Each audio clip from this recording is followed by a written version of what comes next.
عمرك سمعت عن اللحظات الأخيرة في حياة الرئيس صدام حسين قبل استشهاده، وبالتحديد ساعة واحدة بالظبط من الساعة 2 صباحا للساعة 3 صباحا؟ وإيه هي سر الابتسامة العجيبة اللي ابتسمها وهو على منصة خلت كل الجنود الأمريكان اللي موجودين يخافوا؟ الأحداث دي بيحكيها جندي أمريكي حضر الأحداث من أولها لآخرها. فتعالى كده فيديو ممتع اسمعه للآخر وصلى على سيدنا النبي واسمع يا سيدي. في 10 ذو الحجة عام 1427 وبالتحديد 30 ديسمبر 2006 كان المسلمين بيستعدوا عشان يحتفلوا بعيد الأضحى. في نفس الوقت بقى الأمريكان كانت بتستعد عشان تقدم للرئيس العراقي صدام حسين هدية اسمها الشهادة، وفعلا ده اللي حصل.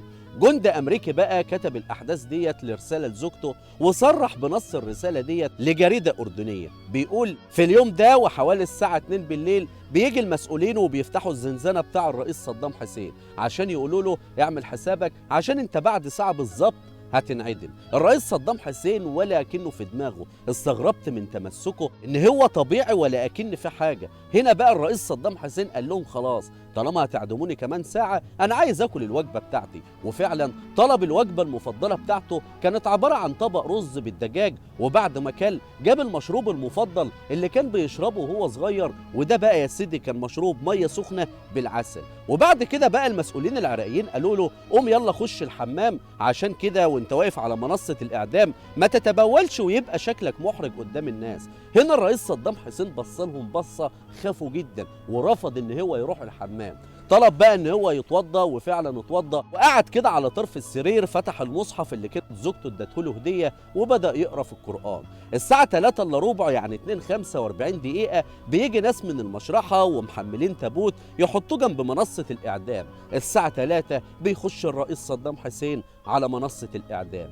انا بقى كنت مستغرب جدا ازاي ده او ده شكل واحد رايح يتعدم وهيموت كمان دقيقه او دقيقتين.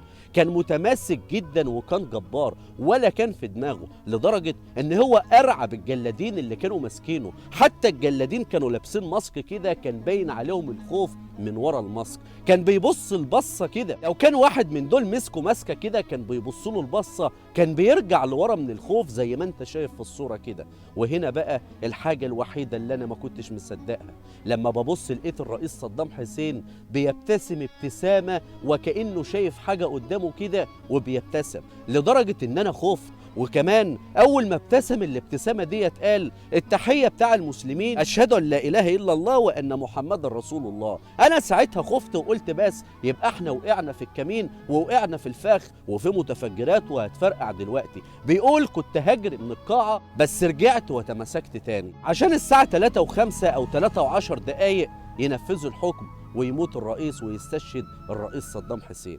الجندي الامريكي بيكمل وبيقول بعض العراقيين حاولوا يصوروا الرئيس صدام حسين انه خايف ومرتعب بس كان عكس كده تماما. الرئيس صدام كان قوي وواقف متماسك ولكنه في دماغه. الرئيس صدام حسين كان واقف كده بطل وكان واقف جبار. الجندي الامريكي بيقول في الرساله كده بين قوسين كان واقف جبار. بيقول لما رحت حكيت لزمايلي الامريكان وحكيت لهم على الابتسامه اللي ابتسمها وكأنه شايف كده حاجة قدامه ما كانش مصدقيني، ما صدقونيش الا لما شافوا الكاميرات وشافوا التسجيل اللي كان محطوط في القاعة اثناء تنفيذ الحكم. بيقول ساعتها انا قلت الرئيس شايف حاجة قدامه عشان كده بيبتسم.